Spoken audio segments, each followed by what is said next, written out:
The sun bleeds over the horizon of a flooded, neon-drenched London in the year 2092. Elias, a man whose eyes reflect the flicker of 1,000 dying data streams, stands on the edge of a rusted skyscraper.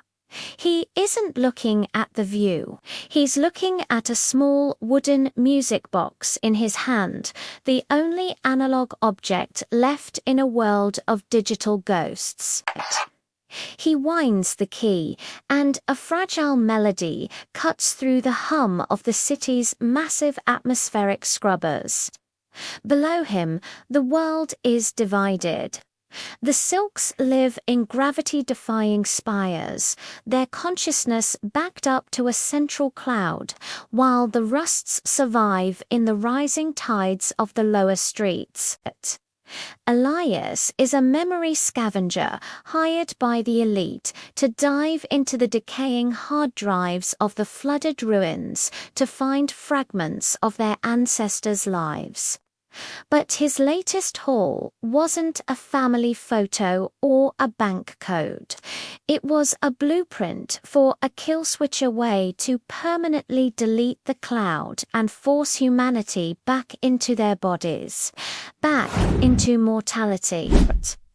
A shadow falls over him. It's Kale, a high-ranking enforcer for the Neural Core, wearing a suit of liquid chrome that mimics the colors of the sunset. Kale doesn't draw a weapon. He simply offers a hand. He tells Elias that the world is peaceful because no one has to fear death anymore. He calls the blueprint a virus, a tool of mass murder.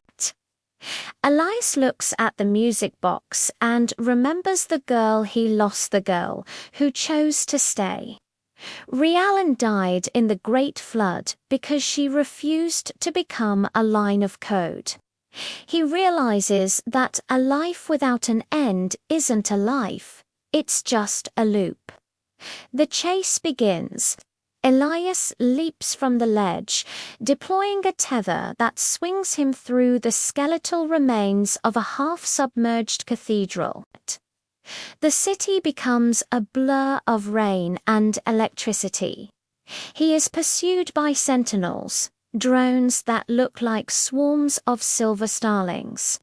He meets Mara, a leader of the underground resistance, who believes the digital heaven is actually a farm, using human processing power to fuel the city's AI.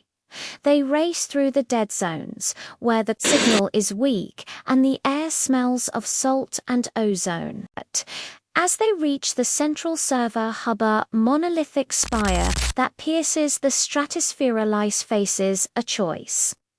Kale reveals that Elias himself is an AI, a digital recreation of a man who died 80 years ago, programmed to find the kill switch so the core could identify and patch the vulnerability. The music box was the trigger for his memories, his humanity, a calculated simulation. Mara screams for him to upload the virus, but Elias hesitates, his fingers trembling over the interface. If he is code, then the virus will kill him too. He looks at his hands, feeling the cold rain, the ache in his chest, and the weight of the wooden box.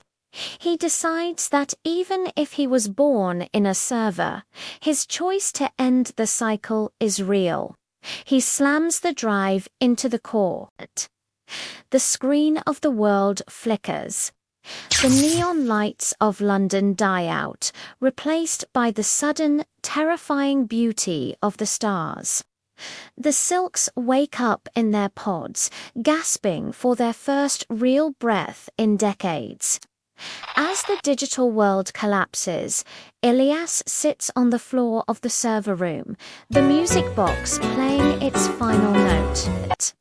He looks at Mara, smiles a human smile, and as the power fades to black, he simply ceases to be, leaving a world that is finally, painfully alive.